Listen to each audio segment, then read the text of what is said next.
Start with thoughts of goodwill. Goodwill is a wish for happiness.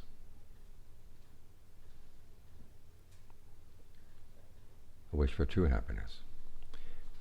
And you realize because true happiness comes from within, your true happiness doesn't have to conflict with anyone else's. Which is one of the reasons why goodwill is an attitude that can be made limitless. Most of the time our goodwill is partial. We have goodwill for people we like, people who have been good to us, and not for people who have been bad to us.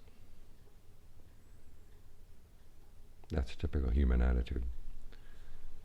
But we try to make that attitude a sublime attitude, the attitude of the Brahmas, who can have goodwill for all beings.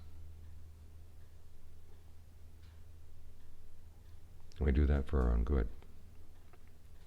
Because if we can have ill will for someone, it's very easy to act in unskillful ways around that person. And that then becomes our karma. For the sake of our own true happiness, we want to have goodwill for everybody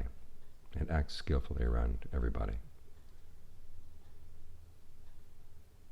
So start with goodwill for yourself. Tell yourself, may I be truly happy, may I understand the causes for true happiness and be willing and able to act on them.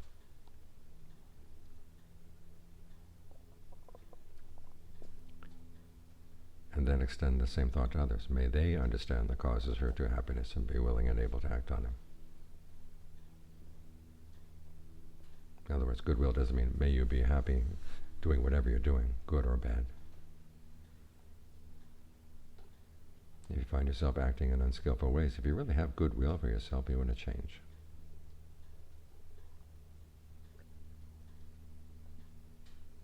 You can extend this thought. You can extend it to everybody without hypocrisy. And it provides the framework for our practice. We are practicing for true happiness. As the Buddha said, discernment begins with the question, what, when I do it, will lead to my long-term welfare and happiness?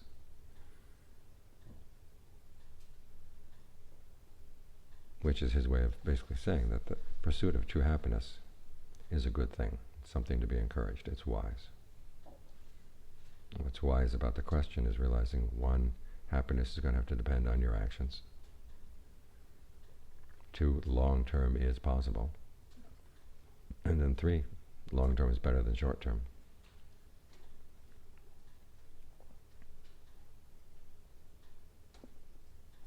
So you look to your actions. You look to your mind, because the mind is the source of all your actions. This is why we meditate.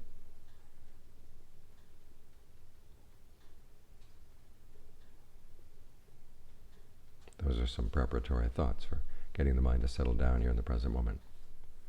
Because when the mind settles in the present moment, then it can watch itself clearly, see what it's doing, and catch itself in time if it's about to do something unskillful. So we want to be anchored in the present moment. We anchor ourselves in the breath. Notice when the breath is coming in, notice when it's going out. Notice how it feels. You can try long breathing for a while, see how that feels. And if long breathing feels good, keep it up. If not, you can change. Try shorter breathing, deeper, more shallow, heavier, lighter, faster, slower. Wherever you feel the breath most prominently in the body, focus your attention there and watch it, so you can judge what feels good. It's good to choose a spot in the body that's very sensitive, because that will alert you when the breath is suddenly not feeling comfortable anymore. Because the needs of the body will change as the mind settles down. The type of breathing that will feel good for the body will also change. So keep an eye on the breath. Try to be as sensitive as you can to how the breathing feels. It is a whole body process. So think of the whole body breathing in, the whole body breathing out.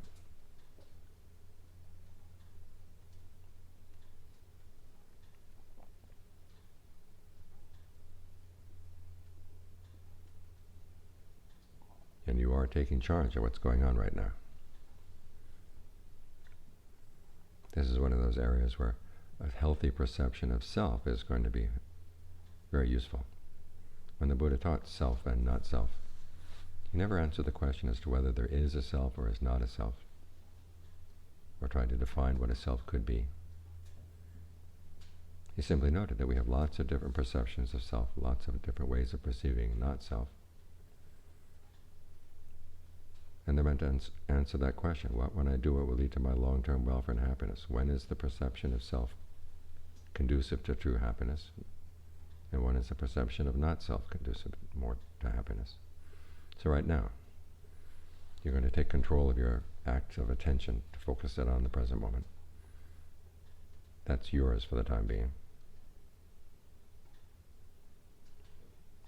And if you focus on your ability to adjust the breath, that will be yours as well.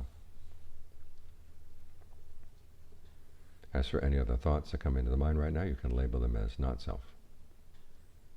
In other words, nothing you want to get involved with. Because the perception of self and not self is basically a value judgment. What's worth getting involved with, what's not? What's worth trying to control, what's not?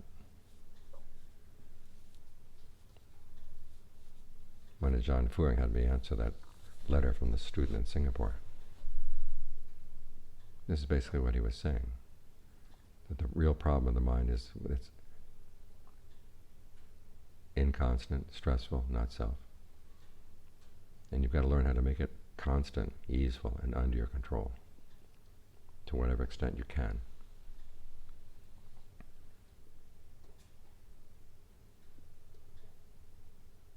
So when the mind wanders off, just drop whatever the thought is and then come right back. You'll find that you don't have to pull the mind back, it comes back naturally. But then it can just as naturally slip off again, so be alert, and every time that a thought goes out, let the thought go out, you don't have to follow it. Label the thought as not self, this is not mine right now. Nothing for me to get involved with, it's not worth getting involved with.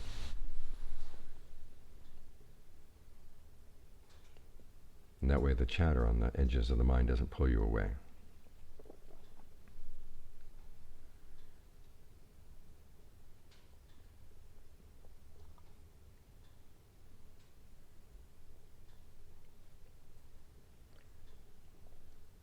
And when the breath starts feeling good in the spot that you've been focusing on, it's very easy to drop the breath and focus on the sense of comfort. In that case, you lose the basis of concentration. So the Buddha's next recommendation is to breathe in and out, aware of the whole body. And it's good to go through the body first, section by section. You can start down around the navel. With each part of the body you focus on, locate that part of the body in your awareness. Watch it for a while as you breathe in, breathe out, to see what rhythm of breathing feels good there. And if there's any tension or tightness in the part of the body, just think of it relaxing. There's no need for the tension to build up as you breathe in, and you don't have to hold on to any tension as you breathe out.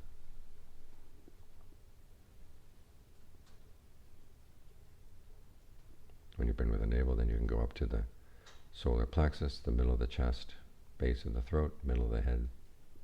down the shoulders and the arms, down the back, out the legs. Go around the body as many times as you like.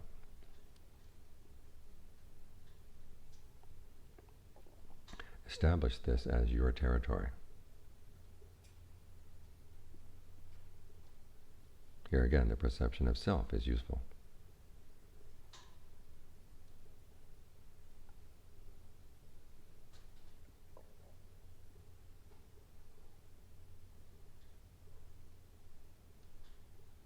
After you've been around the body a couple of times, then you can think whole body. Let your attention settle at any spot in the body that you like. It can be in the middle of the head, the middle of the chest. But think of your awareness radiating out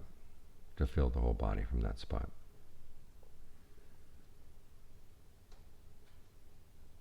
And think of all the cells in the body participating in the breath.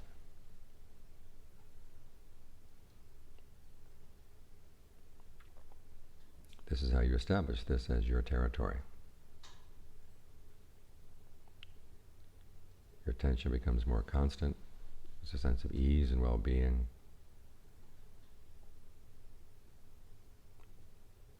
And it'll take a while to get a sense of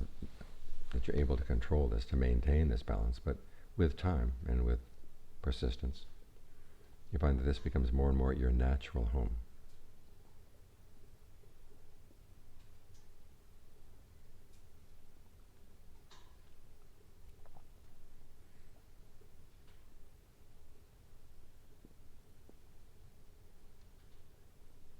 There's a sense of the breath not only in the body, but surrounding the body. And John Lee mentions this in a couple of spots in his teachings.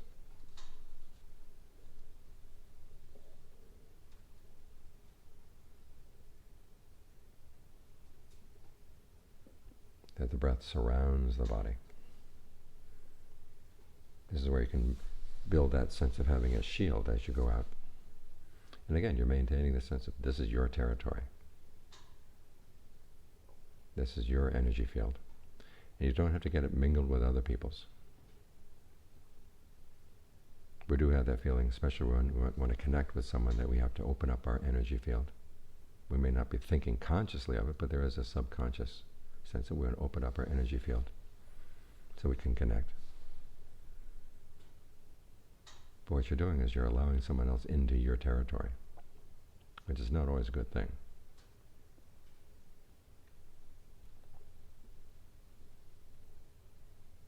You want to maintain the sense that, okay, this is my territory, outside of this is not mine. But right here is my territory. Here again, the perception of self is useful.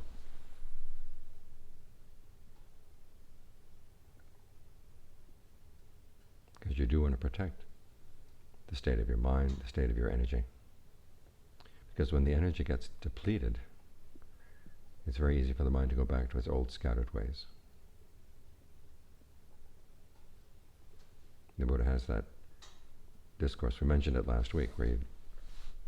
first got onto the path by dividing his thoughts into two types. Thoughts that were skillful, thoughts that were unskillful. The unskillful ones came out of sensuality, ill will, harmfulness. And they would lead to unskillful actions. Whereas skillful thoughts came from renunciation, non-ill will, harmlessness. In other words, he learned to look at his thoughts not in terms of how much he liked them, but where they came from and where they were going. So he'd keep the unskillful thoughts in check. As for the skillful thoughts, he would allow them free range. He made a comparison to a cowherd. During the rainy season, the cowherd has to be very careful because the cows can get into the rice that's growing in the rice fields. Eat the rice and get it, then the cowherd would be in a lot of trouble. So every time the cows look like they're going for the rice, he would have to beat them back. That's how the Buddha would treat his unskillful thoughts. As for skillful thoughts, he would allow them free range. This would be the cowherd during the dry season. The rice has been harvested, put away in the granary. The cows can't get into trouble, so he would just lie under a tree and be aware of the fact that the cows are out there someplace. When the time comes, we'll bring them home. But he didn't have to keep them under control. But he did notice that you allow your mind to think skillful thoughts for 24 hours and it gets tired. This is one of the reasons why we try to maintain this center inside as much as we can.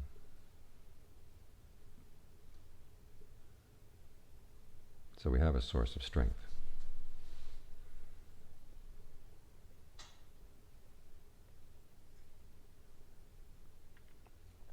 The Buddha lists this as one of the 5 strengths of your mind. The first strength is conviction. In classical terms, is conviction in the Buddha's awakening. What it comes down to, though, is conviction in the power of your actions. Because how did the Buddha awaken? He awakened through his own efforts.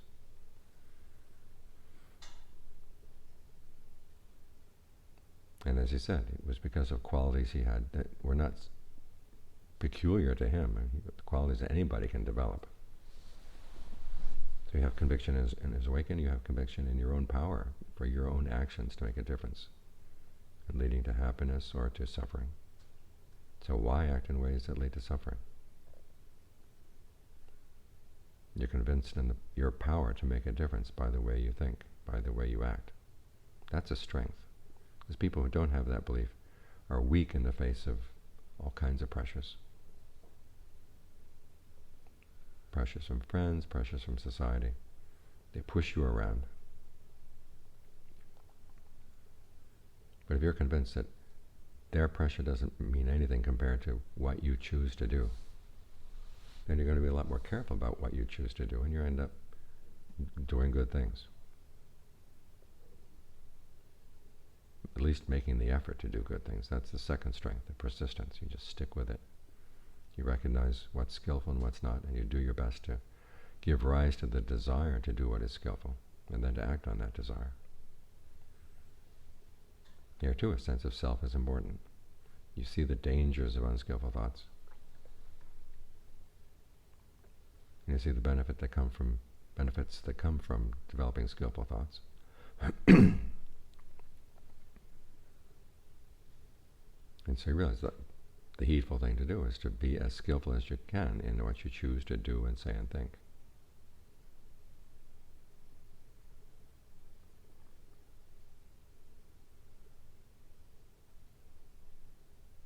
Here again, the sense of self is important as a motivation. You realize that, on the one hand, you have it within your power to choose what course of action you're going to take, and then two, you will benefit from following the skillful course, and you will suffer if you don't.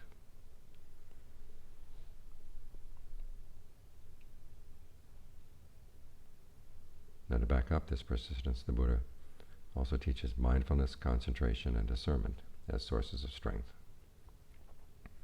The good lessons you've learned from the past, you keep in mind. You don't have to keep running them through your mind, but just have them there. So that when you come up with a problem in the meditation or a problem in daily life, you can recall, oh, this is the skillful way to act here. This is one of the reasons why the Buddha gives such graphic analogies, so they stick in your mind.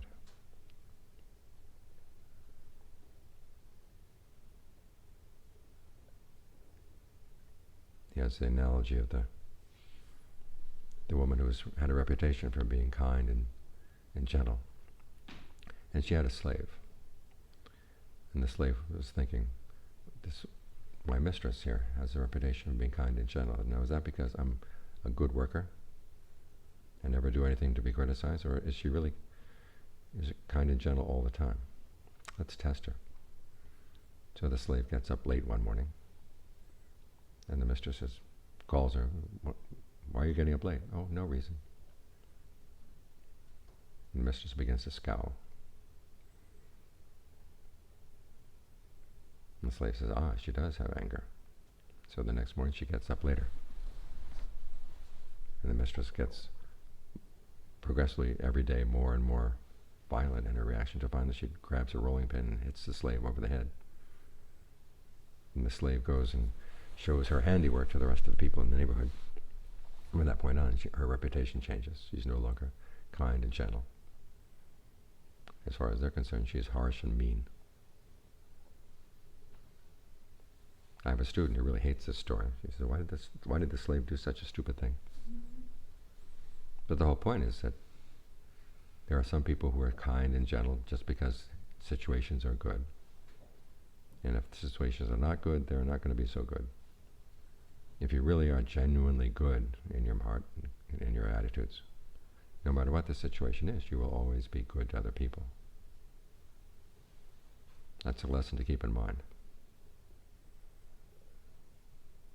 So as I said, the Buddha gives lots of analogies like this, lots of stories. So you can remember them easily.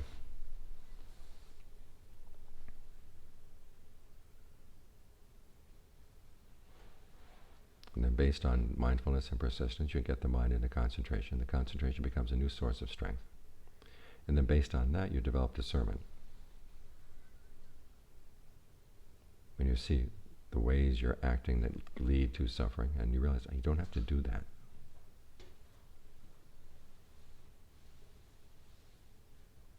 And that takes a huge burden off the mind.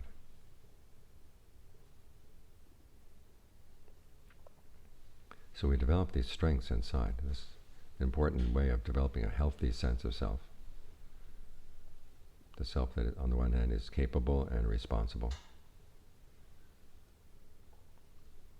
On the other hand, is the self that will benefit from all this practice.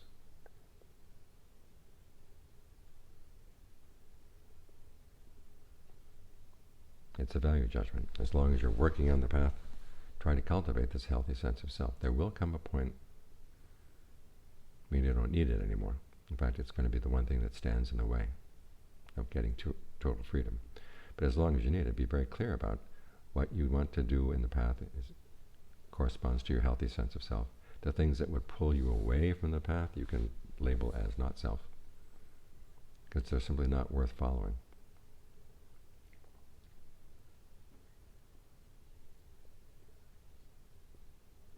Now, when the path is fully developed, okay, that's when you can let go of everything. You might think of your sense of self as like the pencil marks that a carpenter puts on a piece of furniture as he makes it, to make sure that the wood fits together. He cuts it at the right place, nails it at the right place.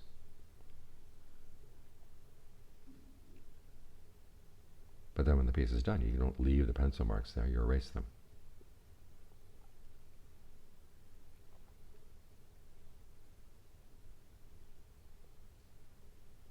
To try to have a sense of when your perception of self is useful and when it's not. As long as it helps you on the path, hold on to it. Otherwise, as Ajaan would say, you let go of everything from the very beginning and you end up with nothing.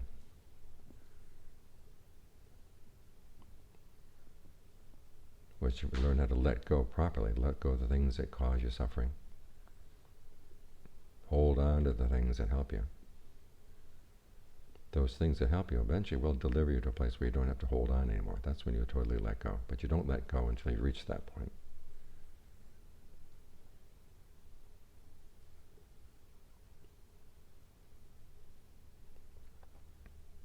That's letting go like a wealthy person.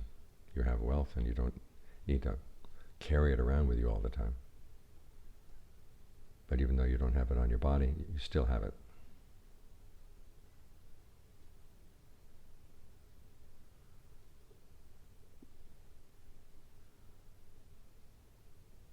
And it's there for you to use whenever you need it.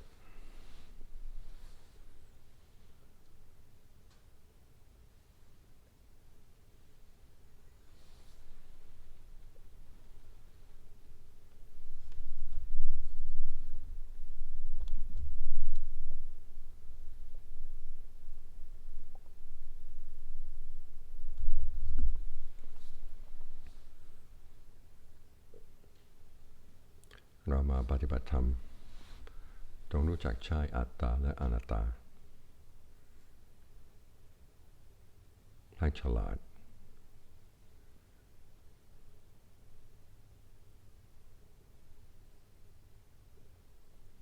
ก็อัตตาที่ดีก็มีอย่างเช่นอัตตาหิอัตโนนาโถตนเป็นที่พึ่งของตนอัตตาเป็นอธิบดีเป็นใหญ่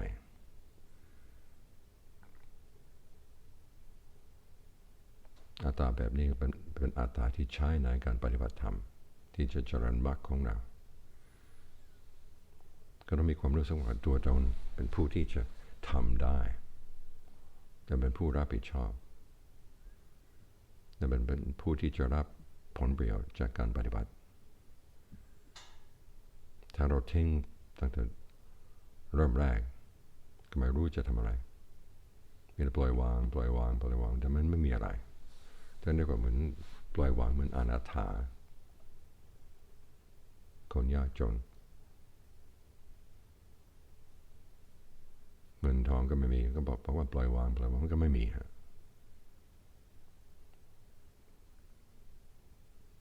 เราต้องประกอบให้มีขึ้นมา ทองแล้วก็ปล่อยวางได้แต่มันยังเป็นของเราหมายความว่ามันต้องแบกมันต้องไปหามแต่เราใช้ได้ในคุณธรรมที่เราสร้างขึ้นมาในการปฏิบัติก็เป็นเช่นนั้น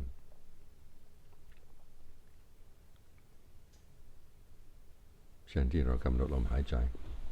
ใจของเราปกติมันอนิจจังทุกขังอนัตตาอยู่แล้วคือมันกลับกรอกได้ก็มีทุกข์บังคับบัญชาไม่ได้นี่ธรรมดาจิตใจของคนที่ไม่ได้อบรมไม่ได้ปฏิบัติทีนี้เมื่อเราปฏิบัติต้องเอาสิ่งที่เป็นอนิจจังให้มันนิจจังขึ้นมาให้มันมั่นคงขึ้นมาให้มันเที่ยงขึ้นมาเราอยู่กับลมหายใจของเราอยู่จริงๆความคิดที่จะวอกแวกออกไปถือว่าอันนั้นอนัตตาส่วนผู้ที่จะปฏิบัตินั้นอัตตาลมหายใจก็เป็นอัตตาเราเอาลมนี่แผ่ให้มันทั่วตัวสร้างให้มันมีซาบซ่านทั่วร่างกายของเราแต่ว่าเป็นที่ของเราเป็นเขตของเราอย่าให้กระแสจากคนอื่นเข้ามาในรัศมีของเราได้เอาลมให้มันเต็มตัวสติก็ให้เต็มตัว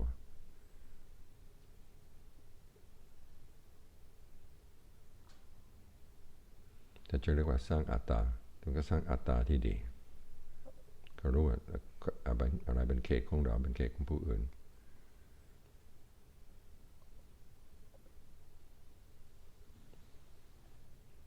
ใจของเราจะเป็นสมาธิก็เป็นพลังขึ้นมาชนิดหนึ่งอยู่ในพละมีอะไรบ้างมีศรัทธาในคัมภีร์ก็บอกว่ามีศรัทธาในการตรัสรู้ของพระพุทธเจ้าแต่ความหมายสำหรับเราที่มันทำให้มันเป็นพลังในจิตใจของเรา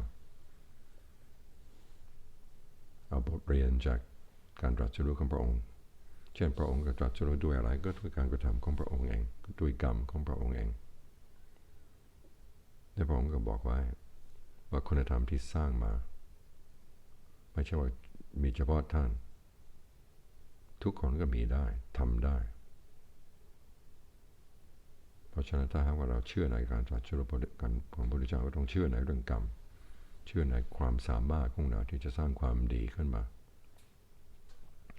ที่ทำให้จิตใจของเรามีพลังแต่คนที่ไม่เชื่อแบบนี้อะไรนิดๆหน่อยๆอ่อนแอไปหมดเลยโดนเพื่อนบังคับโดนสังคมบังคับอย่างนั้นอย่างนี้ต้านทานไม่ได้ก็สร้างความดีประกอบความดีไม่ได้ต้องมีอัตตาที่ว่านี่เราเองกรรมเป็นของเราเราก็ต้องรับผิดชอบเรื่องกรรมของเรา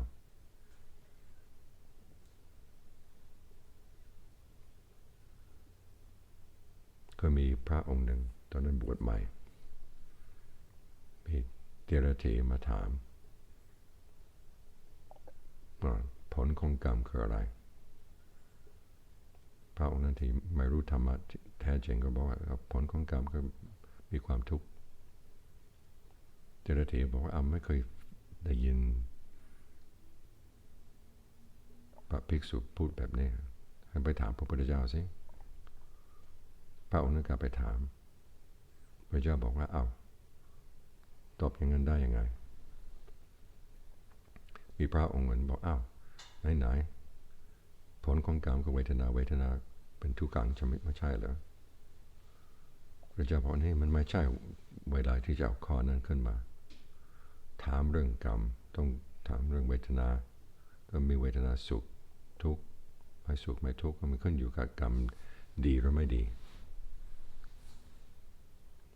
ก็หมายความว่าจะเอาทุกสิ่งทุกอย่างเป็นอนัตตามันก็ไม่มีกระจายที่จะประกอบความดีได้ผลของกรรมทุกสิ่งทุกอย่างถ้าเป็นทุกข์หมดเลยจะอุตส่าห์ให้มันเป็นกุศลขึ้นมาได้ยังไงเพราะฉะนั้นจะว่าอนัตตาตลอดเวลามันไม่ถูกต้องรู้จักกาลเทศะท ทีนี้เมื่อเรามีศรัทธาก็ต้องมีความเพียรส่วนไหนๆความสุขความทุกข์ของเราขึ้นอยู่กับการกระทำของเราก็ต้องทำแต่กรรมที่ดีกรรมที่เป็นกุศลที่เป็นอกุศลก็พยายามละที่เป็นกุศลก็พยายามเจริญ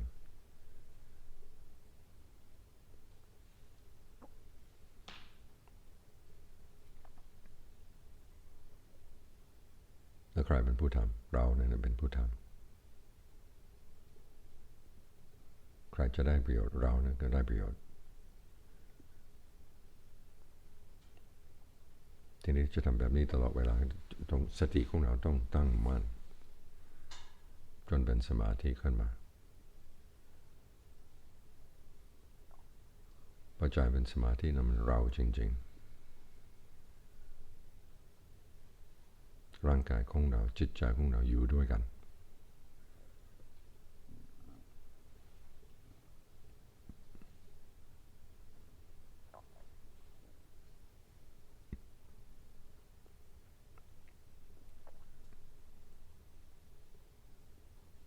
ทีนี้จะปล่อยวางกันตอนนู้นเนี่ยสมาธิของเราดีแล้วปัญญาของเราก็เริ่ม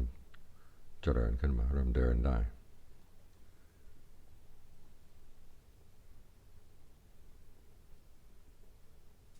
แยกแยะออกไปอะไรเป็นมรรคอะไรเ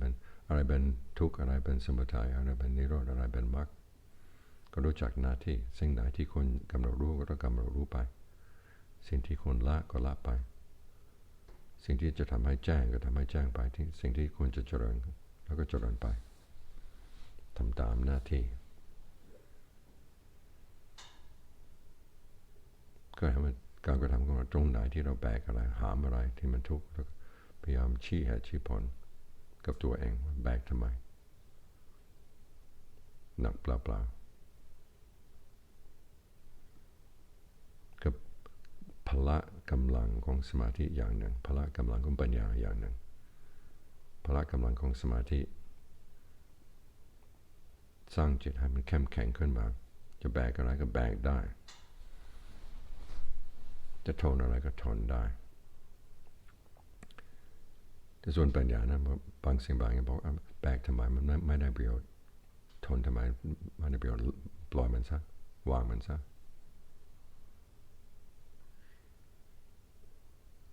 จิตใจของเราก็ยิ่งมีกำลังขึ้นมาว่าจะได้แบกเฉพาะสิ่งที่ควรแบกเช่นมรรคเราก็ต้องดูแลให้ดีสิ่งที่ควรละคือกิเลสตัณหาทั้งหลายจะทนมันทำไมจะแบกมันทำไมละมันซะจนมรรคของเรามันเจริญเต็มที่แล้วละหมดเลยตรงนี้แหละที่จะเป็นอนัตตาทุกสิ่งทุกอย่างก่อนนั้นเอาอนัตตาเฉพาะใช้เฉพาะกับสิ่งที่จะทำให้เราหนีจากมรรคสิ่งที่จะทำให้เราทำผิดศีลเราก็ถือว่าเป็นอนัตตาสิ่งที่จะทำให้ใจของเราวอกแวกออกจากสมาธิก็ให้มันเป็นอนัตตาส่วนมากต้องทำมันเป็นเราเป็นผู้ทำเราเป็นผู้สร้างเราเป็นผู้ได้ประโยชน์แต่เมื่อสร้างเสร็จแล้วก็จะเห็นว่าเหลืออยู่อย่างเดียวที่เรายังยึดอยู่นั่นคือความรู้สึกว่าเราของเราตรงนั้นปล่อยทุกสิ่งทุกอย่างเพราะมันทำเกียรติเสร็จแล้วหมดหน้าที่เหมือนช่างไม้ทำเก้าอี้เมื่อจะประกอบขึ้นมาก็ต้องใช้ดินสอขีดตรงนั้นขีดตรงนี้ว่าควรจะตัดตรงนั้นควรจะเข้ากันตรงนี้นี่ที่ขีดไว้ก็เก็บไว้จนกระทั่งเราทำเสร็จแล้วทีนี้ทำเสร็จแล้วจะเอาขีดดินสอนั้นทิ้งไว้ไม่ได้เราต้องลบ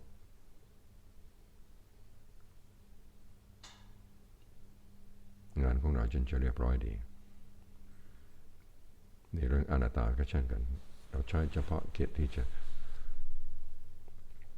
ทำให้วอกแวกออกไปจากมรรคส่วนตัวตนเป็นผู้สร้างมรรคขึ้นมาประกอบมรรคขึ้นมารักษาข้อปฏิบัติของเราเอาไว้ก่อนจนกระทั่งมรรคเจริญเต็มที่แล้ววางได้ อเราถึงผลที่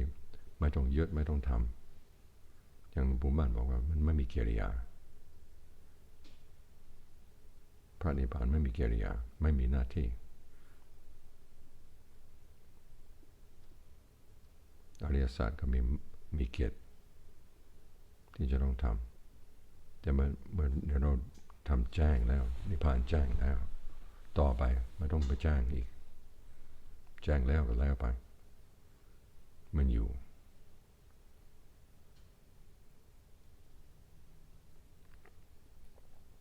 ตอนนี้จะว่าอัตตาก็ไม่ถูกจะว่าอนัตตาก็ไม่ถูกอยู่เหนือคำพูดทุกสิ่งทุกอย่าง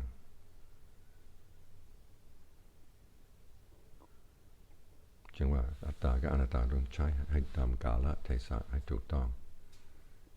จึงจะเป็นผู้มีปัญญาจริงๆ